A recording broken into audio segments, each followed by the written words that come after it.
અનંત ઊર્જાનું કેન્દ્ર સ્થાન. આ દેશ છે રિન્યુએબલ એનર્જીની ગ્લોબલ લીડરશિપનો, જેના પાયામાં વિચાર છે સસ્ટેનેબિલિટી અને ગ્રીન ગ્રોથનો. વન સન, વન વર્લ્ડ, વન ગ્રીડ. આદરણીય વડાપ્રધાન શ્રી નરેન્દ્રભાઈ મોદીજીના નેતૃત્વમાં ભારત આજે રિન્યુએબલ એનર્જી ક્ષેત્રે ગ્લોબલ હબ તરીકે ઉભરી રહ્યો છે. ત્યારે એ જ વિચારને પ્રતિબિંબિત કરી રહ્યું છે આપણું ગુજરાત. 2030 સુધીમાં દેશમાં પંચામૃત યોજનાથી પ્રેરિત 500 ગીગાવોટ ગ્રીન એનર્જીની સ્થાપિત ક્ષમતાના લક્ષ્યમાં ગુજરાતનો 100 ગીગાવોટનો જંગી ફાળો હશે.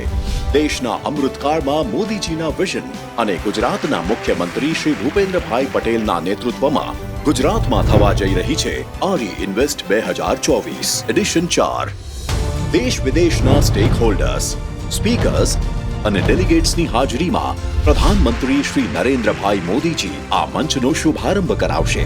અહીં હશે વિવિધ એક્ઝિબિશન્સ અને સૌને મળશે નેટવર્કિંગ ઓપોર્ચ્યુનિટીઝ. અહીંથી વિશ્વ કરશે આપણા ગ્રીન એન્ડ ક્લીન માર્કેટમાં રોકાણ.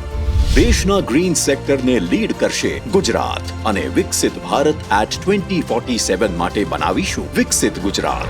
આરી ઇન્વેસ્ટ 2024 તારીખ 16 થી 18 સપ્ટેમ્બર 2024.